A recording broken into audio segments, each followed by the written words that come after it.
ஆண்டுடைய பரிசுத்தமுள்ள நாமம் மகிமைப்படுவதாக. ஆசீர்வதிக்கப்பட்ட இந்த நாளுக்காய் இந்த நேரத்திற்காய் ஆண்டவரை ஸ்தோத்திரிக்கிறேன். காணொளி மூலமாக தேவனுடைய வார்த்தைகளை உங்களுக்கு பகிர்ந்து கொள்வதில் மிகவும் சந்தோஷப்படுகிறேன்.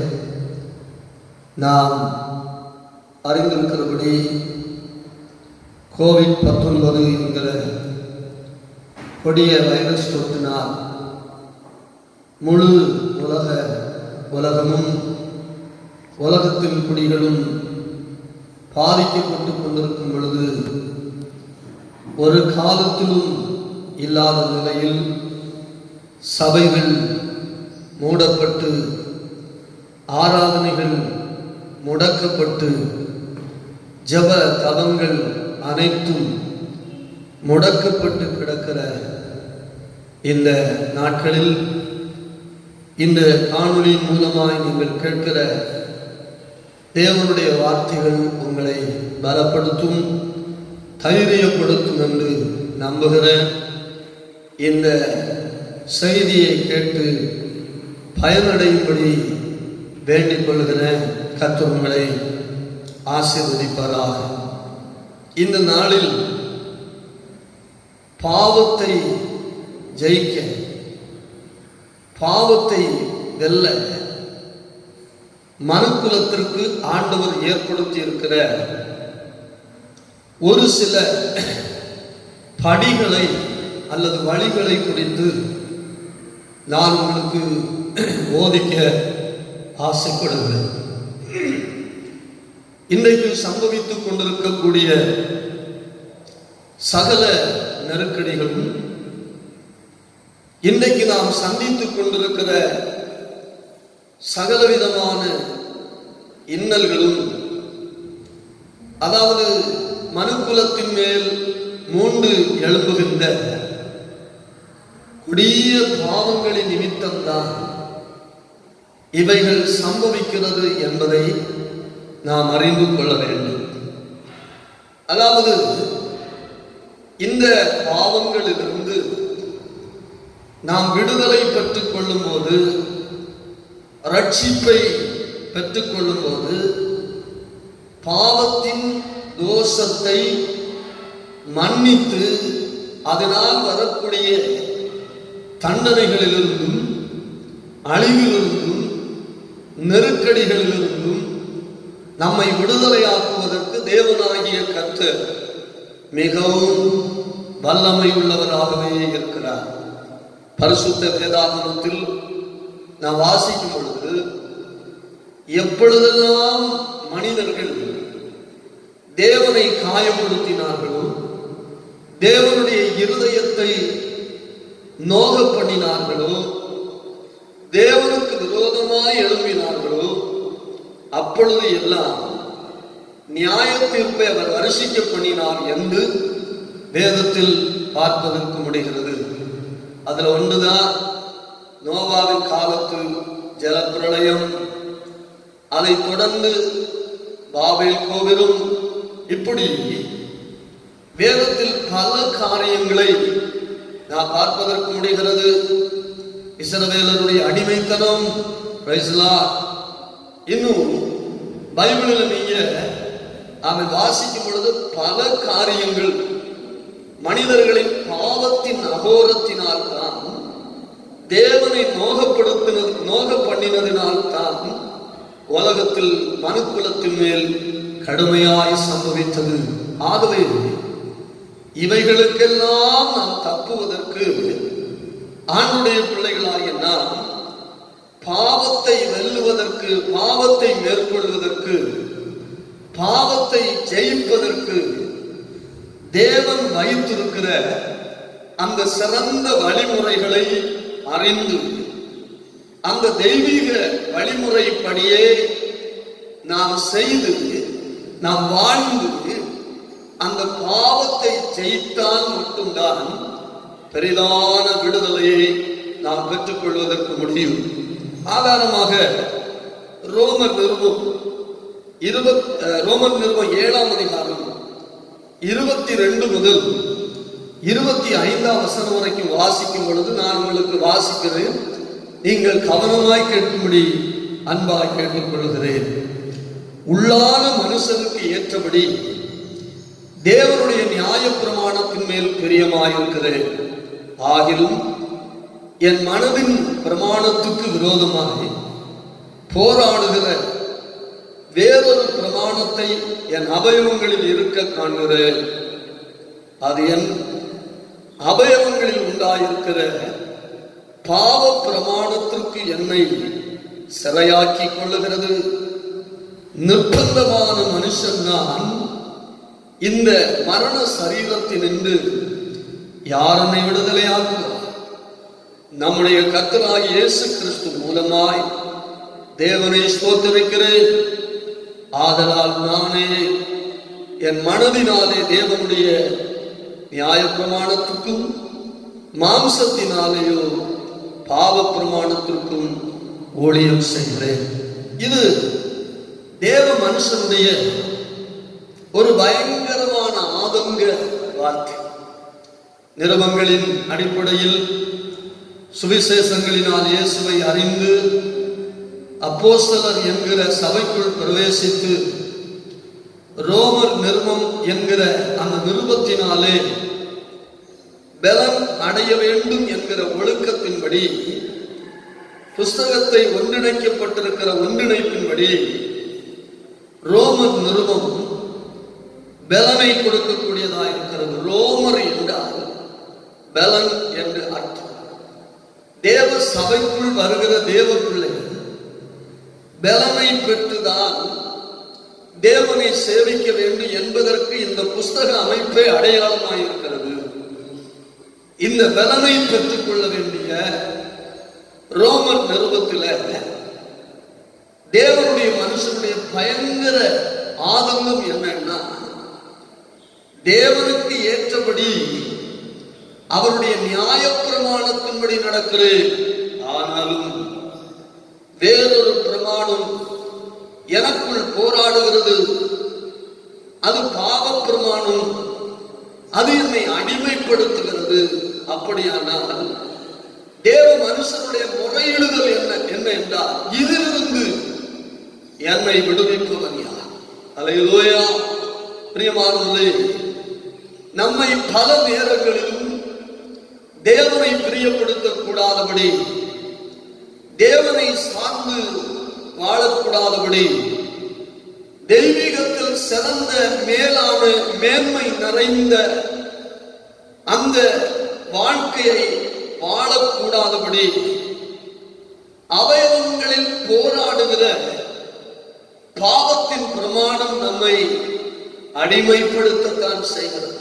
இன்றைக்கும் இந்த செய்தியை கேட்டுக் கொண்டிருக்கிற உங்களுக்குள்ளே கூட அவன் எப்பொழுதும் ஆண்டவருக்கு பிரியமாய் அர்ப்பணிப்புள்ள வாழ்க்கை செய்வதற்குத்தான் நீங்கள் விரும்புகிறீர்கள். ஆனால் நீங்கள் அப்படி விரும்பினாலும் சில நேரங்களில் உங்களால் அப்படி வாழ முடியாதபடிக்கு வேறொரு பிரமாணம் உங்களில் போராடி கொண்டிருக்கிறது. அது பாவ பிரமாணம்.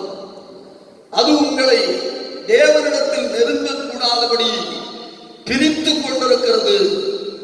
அது உங்களை உலகத்திற்கு நேராய் இழுத்துக் கொண்டிருக்கிறது. ஆகவே அவன் தேவனுக்கு பிரியமாய் பரிசுத்தமாய் சில நேரங்களில் வாழ முடியாமல் தான் நீங்களும் திகைக்கிறீர்கள்.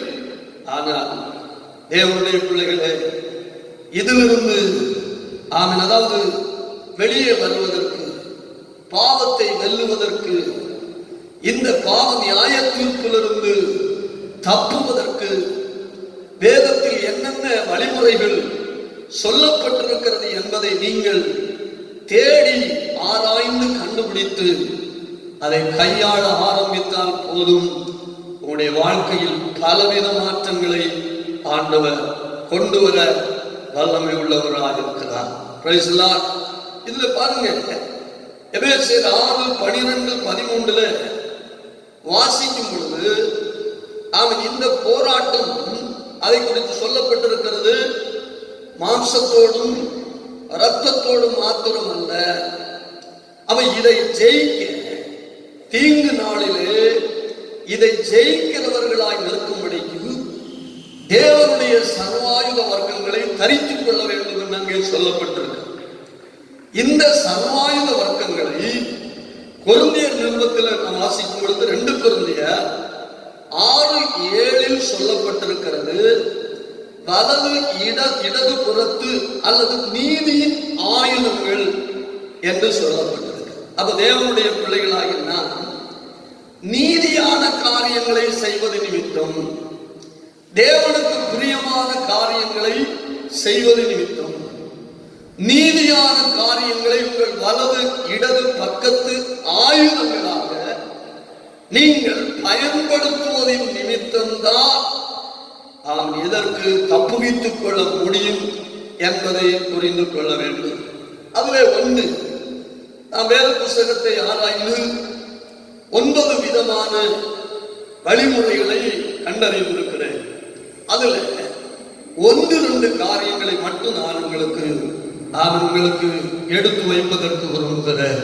1, அதாவது நீங்கள் இந்த பாவத்திலிருந்து விடுதலை பெற, பாவத்தை மேற்கொள்ள தேவனுடைய பிள்ளைகளாக நீங்கள் முதலாவது செய்ய வேண்டியது தீர்மானிக்க வேண்டும். டிசைட். இது மிக முக்கியமான ஒன்றாகிறது. ஆண்டுடைய பிள்ளைகள் பாவத்தை மேற்கொள்ள தீர்மானிக்கிறவர்களாக இருக்கிறார். இந்த பாவத்தின் ஆவி, அந்த ஸ்பிரிட் நம்மை விடாப்பிடியாக அது தொடர்ந்து துரத்தி கொண்டே இருக்கும். பாருங்க, நம்முடைய இருதயத்துல ஒரு மனசாட்சி கட்டை என்று ஒன்று இருக்கிறது. இந்த மனசாட்சி கட்டை இத்தனை மணிக்கூருக்கு இத்தனை சுற்றுகள் சுழலும் என்று ஒன்று. ஆனால் அது செவ்வக வடிவிலான ஒரு கட்டை. இருதயத்தின் அந்த அந்த அந்த மனசாட்சி கட்டையினுடைய கூர்மை பகுதி ஒவ்வொரு அந்த இருதயத்தினுடைய அந்த இடத்தை வந்து முட்டிக்கொண்டே இருக்கும். பாவ பிரமாணம் போராடுவதனால் நான் இதை செய்ய வேண்டுமா செய்தால் என்ன என்று அது முட்டி போராடி கொண்டே இருக்கும்.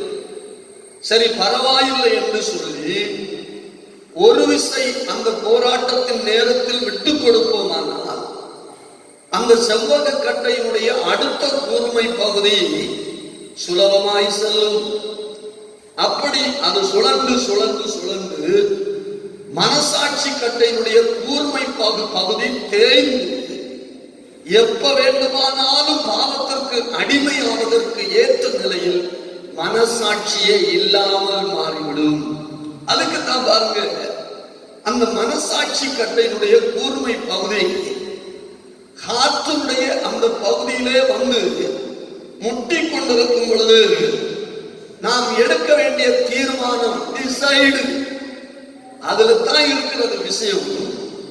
நாம் எடுக்க வேண்டிய தீர்மானம் என்னன்னா, நான் தேவனுடைய பிள்ளை, நான் கர்த்தருடைய வசனத்தை கைக்கொள்ளுகிறவன், நான் கர்த்தருடைய வசனத்திற்கு பயந்து நடக்கிறவர்கள், தேவனுடைய ராஜ்யத்திற்காக நான் தொடர்ந்து ஓடிக்கொண்டிருக்கிற ஒரு ஆத்துமா, எனக்குள்ளே பாவம் இருக்கக்கூடாது, நான் பாவத்திற்கு உடன்படக்கூடாது, ஆகவே இந்த பாவம் எனக்கு அவசியம் இல்லை, நான் இந்த பாவத்தில் உடன்பட மாட்டேன் என்று நீங்கள் எடுத்துக்கொள்ளக்கூடிய அந்த தீர்மானம் தெளிவாயிருக்குமானால், அல்லேலூயா, பாருங்க, நான் அந்த பாவத்தை செய்ய மாட்டேன், நான் அந்த செயலை செய்ய மாட்டேன் என்று நீங்கள் தீர்மானம் எடுத்தால் போதும், அதுவே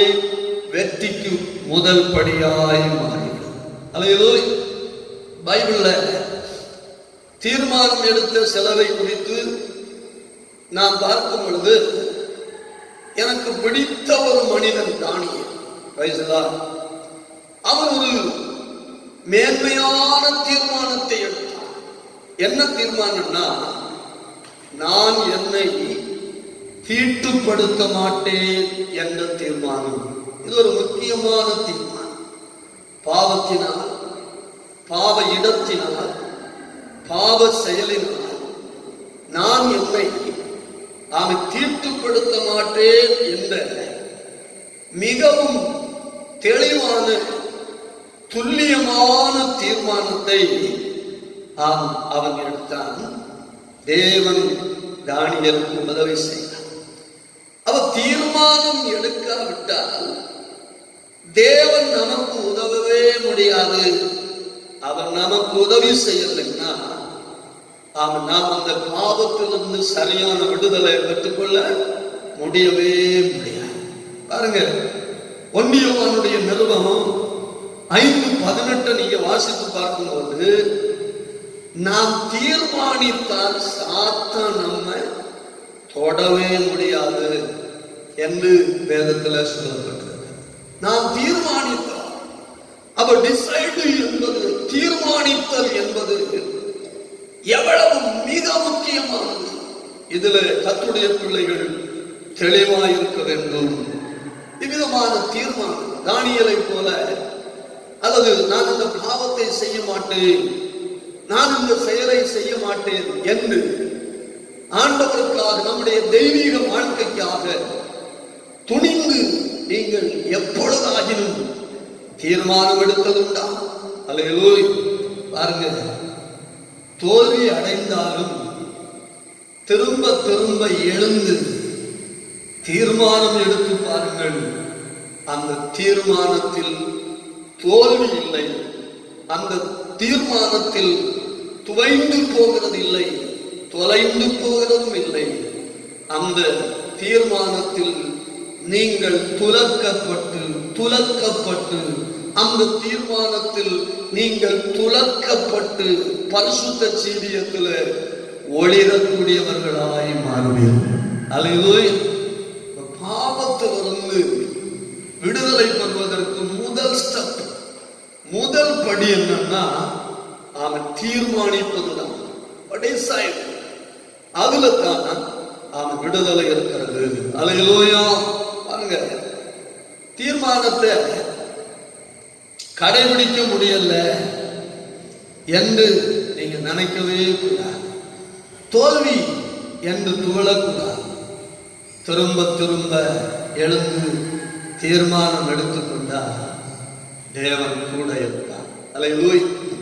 தானியேலை பாருங்க, தேவனுடைய மனுஷன், வாலிபன், அல்லேலூயா, துடுக்கு முடுக்கான். Praise the Lord. அந்த பாபிலோனியருக்கு அவருடைய தெய்வங்களை சேவிப்பதற்கு இவன் மிகவும் நல்லவன், கெட்டிக்காரன் என்கிற அந்த எண்ணம், அந்த சிந்தை அவர்களுக்கு உண்டானது. கல்தையருடைய எழுத்தையும் பாஷையையும் கற்பிக்க தீர்மானித்தார்கள். ஆனால் அதே நேரத்தில் பாருங்க, அவனுக்கு ராஜா உண்ணுகிற அந்த ஆகாரம், ராஜா குடிக்கிற பானம், ராஜ மேன்மையோடு கூடிய மரியாதை தான் அவனுக்கு கொடுக்கப்பட்டது. ஆனால் தானியேல் விரும்புகிறது. ராஜா உண்ணும் போஜனத்திலாவது, ராஜா குடிக்கும் பானத்தில் ஆவது தன்னை தீட்டுப்படுத்த கூடாது என்று ஒரு உறுதியான தீர்மானத்தை எடுத்துக்கொண்டார். கர்த்தருக்கு பயப்படுகிற பயம் அதுலதான் விளங்குகிறது. அல்லேலூயா. பாருங்க, நம்ம என்ன செய்வோம்? சொந்த நாட்டில் இருக்கும் போதே இரவு பகலாய் அல்லது தினமும் 3 வேளையும் பயபக்தியாய் கர்த்தரை தேடுவேன், ஆனால் எனக்கு ஆசீர்வாதம் வரல. இனி அடிமை நாட்டில் நான் கொண்டு போகப்பட்டேன், அங்க எனக்கு என்ன ஆசீர்வாதம்? இந்த தேவனை எதற்கு தேடணும்? இந்த தேவன் எதற்கு? இந்த தெய்வீகம் எதற்கு என்றுதான் இன்றைய மனிதர்கள் சிந்தித்து அதாவது பின்மாற்றத்திற்குள் போகிறார். ஆனால் தேவ மனுஷனுடைய உறுதியை பாருங்க. சொந்த இடத்துல இல்ல, வெளிநாட்டுல இல்ல, அமெரிக்காவில் இல்ல, வேற எந்த இடத்தில் ஆனாலும் கர்த்தருக்கு பயந்து நடந்தால் ஆண்டவர் நிச்சயமாக உயர்த்துவார் என்கிற நம்பிக்கை தேவ பிள்ளைகளுக்கு இருக்கணும். அதுதான் அந்த தானியேலுக்கு அதனால்தான் இந்த ஒரு பரிசுத்தமான, தூய்மையான, துல்லியமான ஒரு தீர்மானத்தை எடுத்து தன்னை ஒரு தேவனுடைய மனுஷன், தேவ பக்தி உள்ளவன் என்பதை அவன் காண்பித்தான். அல்லேலூயா. ஆண்டுடைய பிள்ளைகள், பாவத்திலிருந்து ஒரு சரியான விடுதலையை பெற்றுக்கொள்ள, ஜெயத்தை பெற்றுக்கொள்ள நீங்கள் தீர்மானம் எடுக்கிறவர்களாக இருக்க வேண்டும். இரண்டாவது பாருங்க, பாவத்திலிருந்து அவன் விடுதலையை பெற்றுக்கொள்ள உங்களுக்குள் இருக்க வேண்டிய நீதியின் ஆயுதம் என்னன்னா, ஒன்று தீர்மானம், இரண்டாவது பாருங்க சார்ந்திருத்தல், டிபெண்ட். சார்ந்திருத்தல். இன்னைக்கு மனிதன் தன் வாழ்க்கையில் தோல்வியை தழுவதற்கு காரணம் என்னன்னா, அவசியம் இல்லாதவைகளை சார்ந்து கொள்வதனால்தான் தோல்வியை சந்திக்கிறார். அந்த தேவனுடைய பிள்ளைகள் எதை சார்ந்து கொள்ள வேண்டும்? ஒன்று, நீங்கள் தேவனாகிய கர்த்தரை சார்ந்து கொள்ளலாம். எப்படி அவரை சார்ந்து கொள்ளணும்? அவர் யார் என்பதை அறிந்து கொள்ளணும். அவரிடத்தில் இருக்கக்கூடிய வல்லமை அறிந்து கொள்ளணும். உங்களுடைய வாழ்க்கையில் அவர் செயல்படக்கூடிய அந்த செயல் நிலைகளை நீங்கள் புரிந்து கொள்ள வேண்டும். அதை அறிந்து, அதை கவனித்து புரிந்து கொண்டு தேவனை சார்ந்து. இரண்டாவது, அவருடைய வார்த்தைகளை சார்ந்திருக்கணும். மூன்றாவது, பரிசுத்தவான்களை சார்ந்திருக்கணும். இன்றைக்கு அநேக கிறிஸ்தவர்கள் தோல்வியை தழுவதற்கு பிரதான காரணம் என்னன்னா, தேவ பிள்ளைகளாயிருப்பார்கள், கிறிஸ்தவர்களாயிருப்பார்கள், தேவ ஆலயத்திற்கு போவார்கள், ஆண்டுடைய வசனங்களை எல்லாம் நன்றாய் வாசிப்பார்கள். ஆனால் அவர்கள் தேவ மனிதர்களை சார்ந்திருக்க மாட்டார்கள். உலகத்தை, உலக மனிதர்களையுமே சார்ந்திருப்பார்கள். அங்கே தான் பயங்கரமான தோல்வியின் பின் விளைவுகள் அங்கேதான் ஆரம்பமாகிறது. அல்லேலூயா. பரிசுத்த வேதாகமத்தில் கூட பலரை குறித்து நாம் பார்க்க முடிகிறது. சார்ந்திருக்க வேண்டும். தேவனை சார்ந்திருங்கள், உலகத்தை சாராதிருங்கள், உலக மனிதர்களை சாராதிருங்கள். மனிதனிடத்தில் நம்பிக்கையாக இருக்கிறதை பார்க்கலும் கர்த்தரிடத்தில் பற்றுதலாக இருப்பதை நலவென்று சொல்லப்பட்டிருக்கிறது. வியாதியா, கர்த்தரை நம்புங்கள், கர்த்தரை சார்ந்திருங்கள். பிரச்சனையா, கர்த்தரை சார்ந்திருங்கள். நிற்க முடியாத சூழ்நிலையா, கர்த்தரை சார்ந்திருங்கள். மன அமைதி இல்லையா, கர்த்தரை சார்ந்திருங்கள். பிசாசின் போராட்டமா, கர்த்தரை சார்ந்திருங்கள். அவர் ஒருவராலே தான் உங்களுக்கு விடுதலை வரும். நீங்கள் படுகிற பாடுகளில் உதவி செய்வதற்கு வல்லமை உள்ளவர் இயேசு ஒருவர் மட்டும்தான். நீ அவரை சார்ந்திருங்கள். அல்லேலூயா. பாருங்க, கிறிஸ்து செய்து முடித்துள்ள செயல்களில் நீங்கள் சார்ந்திருக்க வேண்டும். ஆண்டவராகிய இயேசு கிறிஸ்துவுடைய மரணம், அடக்கம் பண்ணுதல், உயிர்த்தெழுதல், இதிலே நீங்கள் உங்களை அடையாளப்படுத்திக் கொள்ள வேண்டும். அப்படின்னா அதற்கு ஒப்பனையான ஞான ஸ்நானத்தின் மூலம் நான் அவரோடு உடன்படிக்கை செய்திருக்கிறபடினால் என் வாழ்க்கை அவருடைய மரணத்திற்கும், அவருடைய அடக்கம் பண்ணுதலுக்கும், அவருடைய உயிர்த்தெழுதலுக்கும் அடையாளப்படுத்தப்பட்டதா. இனி நான் அல்ல, எனக்குள் கிறிஸ்துவே என்கிற அந்த பிரமாணத்தோடு வாழுகிற அடையாளப்படுத்தப்பட்ட சார்ந்திருக்கக்கூடிய வாழ்க்கையாய் இருக்கும். அண்ணா, அதனால ஆண்டவர் உங்களை ஆசீர்வதித்துக் கொண்டே இருந்தார். அல்லேலூயா. ரோமர் 6ஆம் அதிகாரம் அதனுடைய 3 முதல் 5 வரைக்கும் உள்ள வசனங்களை வாசிக்கும் பொழுது, கிறிஸ்து இயேசுவுக்குள்ளான ஞானஸ்நானம் பெற்ற நாம் அனைவரும் அவருடைய மரணத்திற்குள்ளாக ஞானஸ்நானம் பெற்றதை அறியாமல் இருக்கிறீர்களா?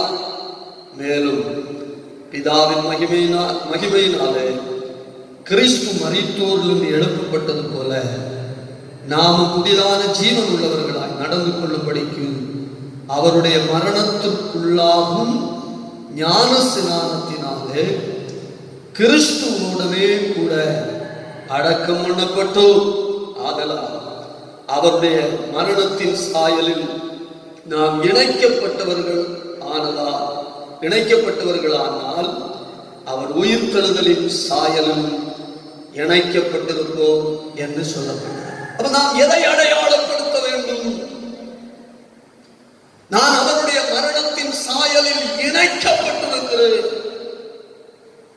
இந்த உலகத்திற்கு மரித்திருக்கிறேன். நான் இந்த பாவத்திற்கு மரித்திருக்கிறேன். தண்ணீரில் மூழ்கி இருக்கிறேன். அதோடு என் பாவங்களை அவர் சமுத்திரத்தின் ஆழத்தில் நிலையானபடி எறிந்திருக்கிறார் என்பதை நீங்கள் உணர்ந்து உயிர்த்தெழுதலின் சாயலிலே இனி இயேசு கிறிஸ்து ஒருவருக்காய் வாழ வேண்டும் என்கிற அந்த நிலையிலே அவரையே சார்ந்து, கிறிஸ்துவையே சார்ந்து ஒரு சரியான ஆவிக்குரிய கிறிஸ்தவ வாழ்க்கை செய்து பாருங்கள். அதுதான் பாவ ஜீவியத்தை வெல்லக்கூடிய இரண்டாவது வழியாய்ப்பார். அல்லேலூயா. அவரோடு இசைந்து இருக்கிறவர்கள் அல்லேலூயா. அவரோடு இசைந்து அவர் நமக்கு காண்பித்த அந்த முன்மாதிரியை சரியாய் பின்பற்றி தேவ பிள்ளைகளாய், தேவ பக்தர்களாய், தேவ மனிதர்களாய், தேவ மனுஷிகளாய் நாம் வாழ்ந்து கொண்டிருப்போம் என்றால் சில வேளை பாவம் நம்மை பின்தொடரலாம். சில வேளை இந்த உலகத்தில் உள்ள அசுத்தங்கள் நம்மை நெருக்கலாம். ஆனால் அது நம்ம மேற்கொள்ளவே முடியாது. அது நம்மை தொட முடியாது. பாவ சோதனையை ஜெயிக்க நாம் சார்ந்திருக்கக்கூடிய தெய்வம் நமக்கு உதவி செய்து கொண்டே இருப்பார். அல்லேலூயா.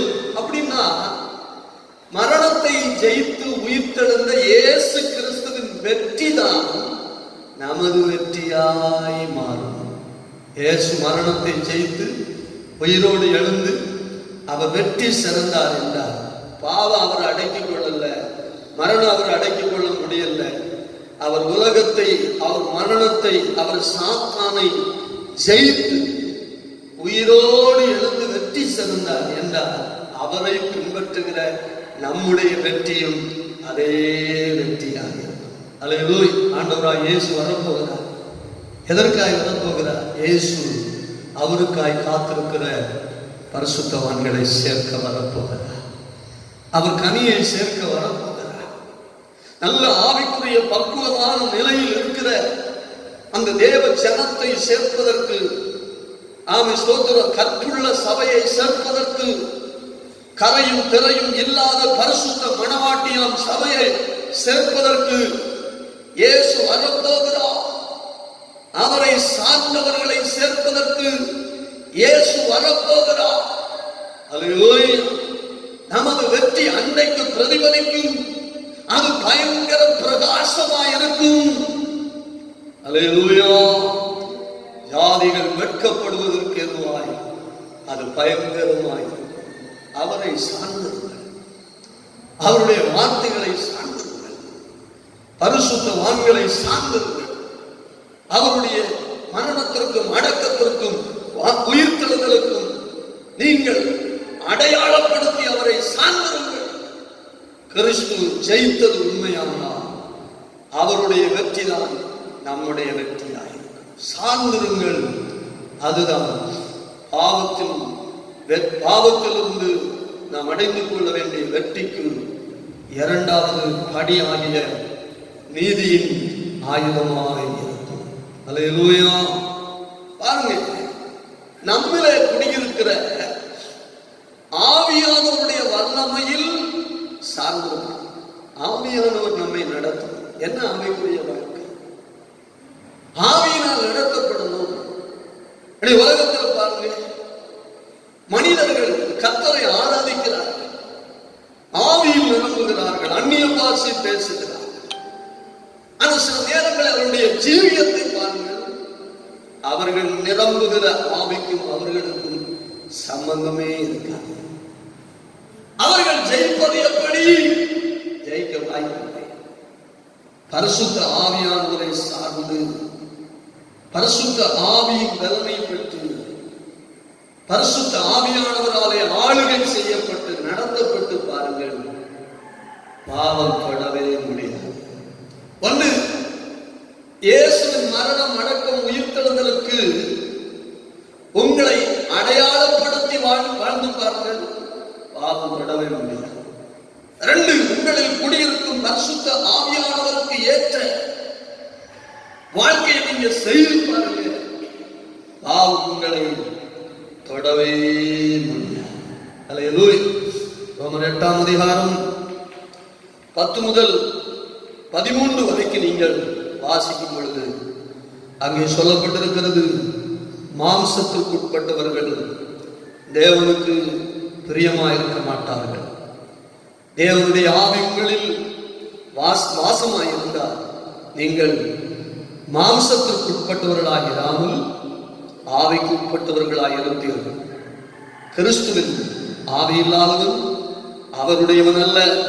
மேலும் கிறிஸ்து உங்களில் இருந்தால் சரீரமானது பாவத்து நிமித்தம் மரித்ததாயும் ஆவியானது நீதி நிமித்தம் ஜீவனுள்ளதாயும் இருக்கும் என்று சொல்லப்பட்டிருக்கிறது. கிறிஸ்துவின் ஆவி உங்களில் இருந்தால் உங்கள் சரீரமானது பாவத்திற்கு மரித்ததாகவும் உங்கள் ஆவி அவன் கிறிஸ்துவின் ஜீவனை பெற்று பலனடைந்ததாகவும் ஜீவனுள்ளதாகவும் இருக்கும் என்று வேதத்தில் சொல்லப்பட்டிருக்கிறது. ஹல்லேலூயா.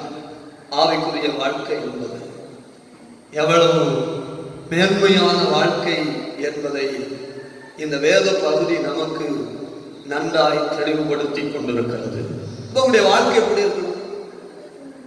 ஆண்டவரை சார்ந்திருக்கிற தேவ பிள்ளைகளின் வாழ்க்கை,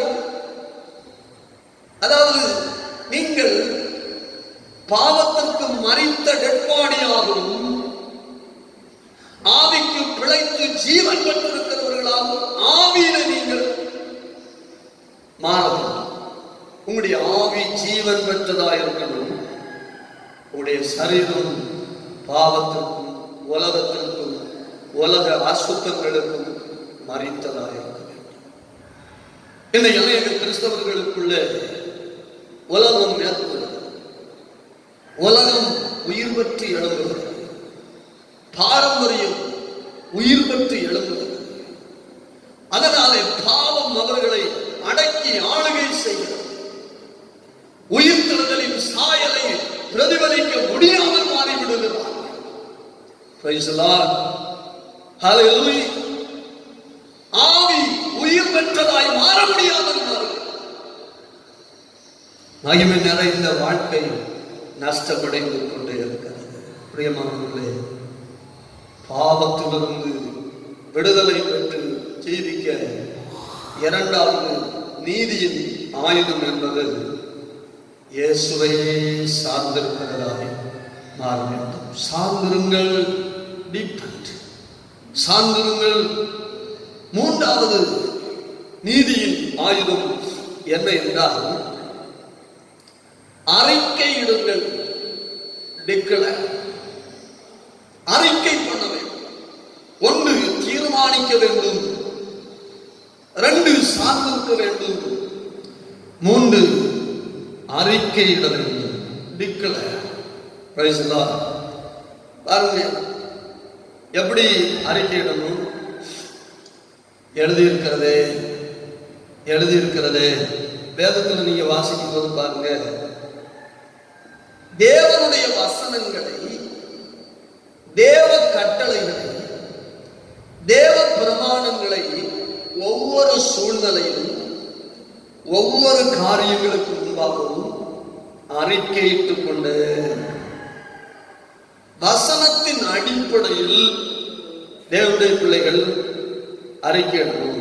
முதல்ல எபிரேயர் 13ஆம் அதிகாரம் 5-6 வசனங்களை நீங்க வாசிக்கும் பொழுது பாருங்க, உங்களுக்கே நீங்கள் சொல்லிக் கொள்ள வேண்டும்.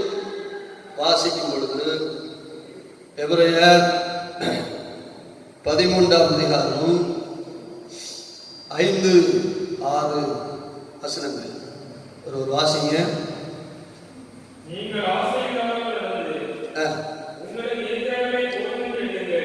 போதும், நான் கொஞ்சம் கூட வாசிக்கிறேன். நீங்கள் பண ஆசை இல்லாதவர்களாய் நடந்து உங்களுக்கு இருக்கிறவைகள் போதும் என்று எண்ணுங்கள். அல்லேலூயா. பாருங்க, அதுல தெளிவாக சொல்லப்பட்டிருக்கிறது, எனக்கு இருக்கிறது போதும். நீங்க என்ன அறிக்கையிடணும்? பண ஆசைக்கு இடம் இல்லாதபடி உங்களுக்குள்ள நீங்க என்ன அறிக்கை பண்ணணும்? எனக்கு இருக்கிறது போதும். எனக்கு உங்களுடைய மனசு எப்போ சொல்லிட்டு இருக்கு, எனக்கு இருக்கிறது போதும், கர்த்தருக்கு சித்தமானது மட்டும் எனக்கு போதும். நீங்கள் பண ஆசை இல்லாதவர்களாய் நடந்து உங்களுக்கு இருக்கிறவைகள் போதும் என்று எண்ணுங்கள். நான் உன்னை விட்டு விலகுவதில்லை, உன்னை கைவிடுவதும் இல்லை என்று அவர் சொல்லி இருக்கிறாரே. ஆண்டவர் என்ன வாக்கு பண்ணி இருக்கிறார்? அல்லேலூயா. நான் உன்னை விட்டு விலகுவதும் இல்லை, உன்னை கைவிடுவதும் இல்லை. அவளை திடப்படுத்தின வார்த்தை. நான் உன்னை விட்டு விலகுவதும் இல்லை, உன்னை கைவிடுவதும் இல்லை. அப்ப நீங்க பண ஆசை இல்லாதவர்களா இருக்க என்ன அறிக்கை பண்ணணும்னா, எனக்கு இருக்கிறது போதும், அவர் என்னோடு இருக்கிறார், அது போதும். என்ன தேவை நடுவிலும் அவர் என்ன கைவிடவே மாட்டார், அது போதும். அந்த வார்த்தையை அவர் என்னிடத்தில் சொல்லி இருக்கிறாரே. ஹல்லேலூயா. 6ஆம் வசனத்துல வாசிக்கிறோம், அதனாலே நான் தைரியம், கர்த்தர் எனக்கு சகாய, நான் பயப்படேன்.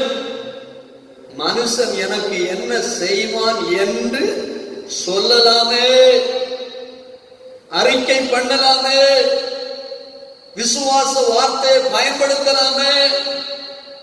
நான் உன்னோடு இருக்கிறேன், உன்னை கைவிடுவதில்லை என்று சொன்ன அந்த வார்த்தையினாலே நான் தைரியம் கொண்டு என் தேவைக்கு நடுவில் நான் நம்பி இருக்கிற தேவன் எனக்கு சகாய, நான் பயப்படேன்.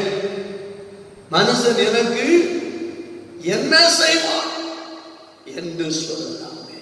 ஆண்டுடைய பிள்ளைகளின் அறிக்கை இதுவாக இருக்கிறது. வேத வசனத்தின் அடிப்படையில் இருக்கணும். அவர் என்னோடு இருப்பேன் என்று சொல்லி இருக்கிறாரு, அவர் எனக்கு சகாயம் பண்ணுவேன் என்று சொல்லி இருக்கிறாரு. மனுஷன் எனக்கு என்ன செய்வான் என்று எழுதி இருக்கிறது என்று திடங்கொண்டு அறிக்கை பண்ணுகிற ஆண்டுடைய பிள்ளைகளாக இருக்கிறேன். பண ஆசைக்கு இடம் கொடுக்கவே கூடாது. பரிதானம் வாங்குகிறார்கள், வட்டி வாங்குகிறார்கள், ஏழைகளின் சம்பாத்தியத்தை சூறையாடுகிறார்கள். ஹல்லேலூயா.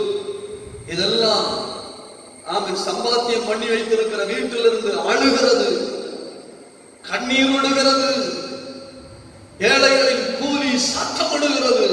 அப்போஸ்தலன் யாக்கோபு சொல்றார், ஹல்லேலூயா. பண ஆசையினால பாவத்திற்கு உடந்தையாய் மாறக்கூடாது.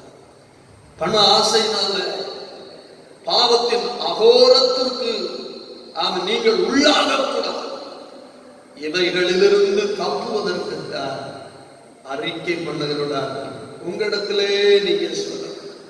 அடுத்து பாருங்க, எபிரேயர் 10ஆம் அதிகாரம் 7ஆம் வசனத்தை நீங்க வாசிக்கும் பொழுது, அப்பொழுது நான் தேவனே உம்முடைய சித்தத்தின்படி செய்ய இதோ வருகிறேன் என்று புஸ்தக சுருளில் என்னை குறித்து எழுதியிருக்கிறது என்று சொன்னேன் என்றார்.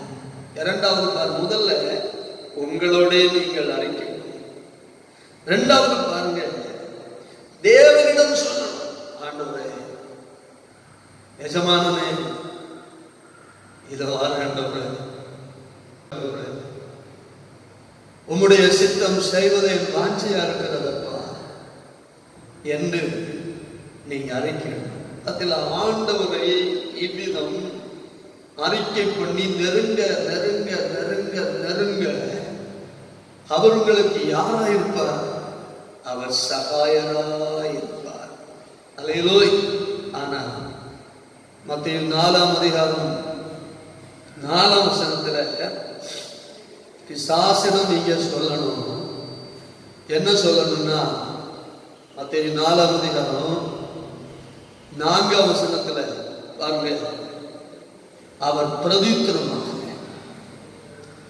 மனுஷன் அப்பத்தினாலே மாத்திரமல்ல, என்னுடைய வாயிலிருந்து புறப்படுகிற ஒவ்வொரு வார்த்தையினால் பிழைப்பான் என்று எழுதியிருக்கிறது. ஆண்டவராய் இயேசு கிறிஸ்து சோதனையை இப்படித்தான் பெற்றார். அவருடைய மாம்ச பலத்தையும் பராக்கிரமத்தையும் அங்கே காண்பிக்கவில்லை. அவருடைய வீரத்தையும் வீராப்பையும் அங்கே காண்பிக்கவில்லை. அவருடைய துடுக்கு முடுக்குகளை அங்கே காண்பிக்கவில்லை. ஆண்டவராய் இயேசு கிறிஸ்து ஆமென் தேவன் சொன்ன வார்த்தைகளையே பிசாசுக்கு சொல்லி எழுதியிருக்கிறதே என்று சொன்னார். மனுஷன் அப்பத்தினால் மாத்திரமல்ல. ஆண்டவராய் இயேசு கிறிஸ்துவுக்கு நேர்ந்த அந்த 3 விதமான சோதனை நமக்கு எல்லாருக்கும் மிக தெளிவாய் தெரியும். இயேசு பாருங்க, வேத வசனத்தின் துணுக்கத்தினால்தான் பிசாசை ஜெயிக்கிறார். அவனை பார்த்து நீங்க சொல்லணும், சாத்தானே உனக்கு என்னிடத்தில் ஒன்றும் இல்லை, உனக்கு என்னிடத்தில் ஒன்றும் இல்லை.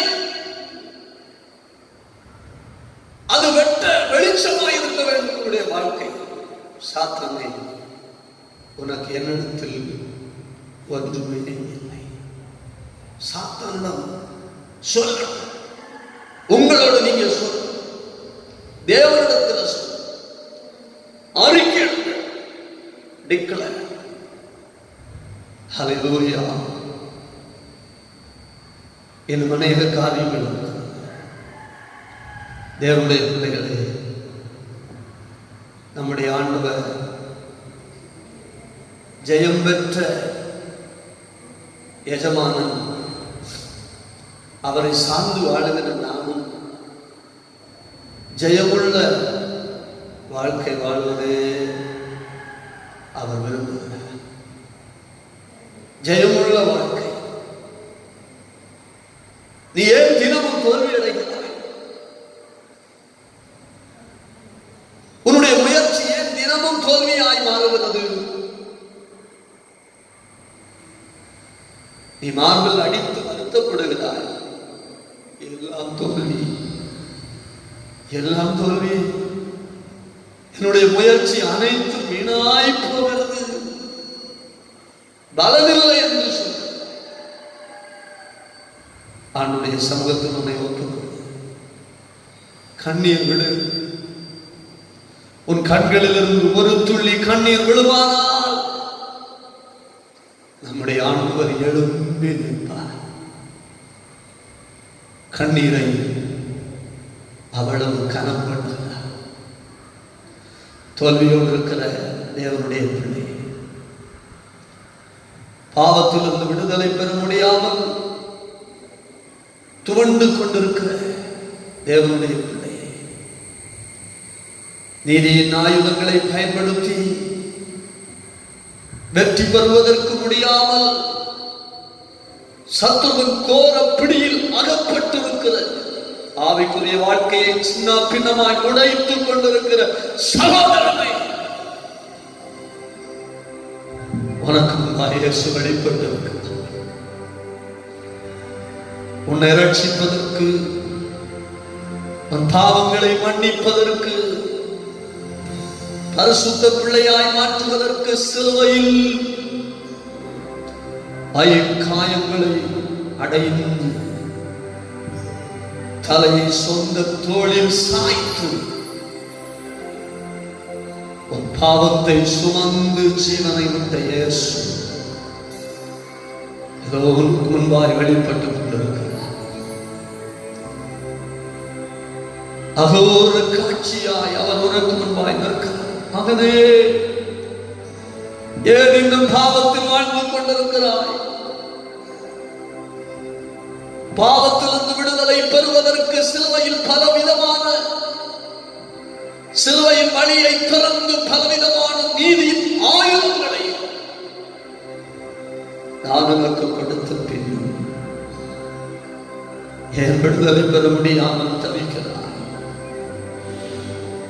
ஏன் உனக்கு எல்லாம் தோல்வியாய் மாறுகிறது? உன் பிரயாசங்கள் பலமில்லாமல் ஏன் போகிறது? கண்ணீரோடு ஆண்டவருடைய சமூகத்தில் இனி தீர்மானிப்பேன். ஆண்டவரே, இனி டிசைடு பண்ணுவேன். ஆண்டவரே, இனி உம்மை சார்ந்திருப்பேன். ஆண்டவரே, இனி உம்மை சார்ந்து வாழ்வேன். ஆண்டவரே, ஓ ஹல்லேலூயா. வேத வசனத்தை முன்னிட்டு நான் இனி அறிக்கையிடுவேன். ஆண்டவரே, உம்முடைய வார்த்தைகளை முன்னிட்டு அறிக்கையிடுவேன். ஆண்டவரே, என்னை பார்த்து தேவன் எனக்கு சகாயர் என்று சொல்லுவேன். ஆண்டவரே, தேவனை பார்த்து இதோ உம்முடைய சித்தத்தை செய்ய வருகிறேன் என்று சொல்லுவேன். சாத்தானை பார்த்து, சாத்தானே, உனக்கு என்னிடத்தில் ஒன்றும் இல்லை என்று சொல்லுவேன். பரிசுத்த வாழ்க்கைக்காய் போராடுவேன். ஆண்டவரே, என் மனசாட்சி என்னை தொட்டு உணர்த்தும் பொழுதெல்லாம் நான் தீர்மானிப்பேன். ஆண்டவரே,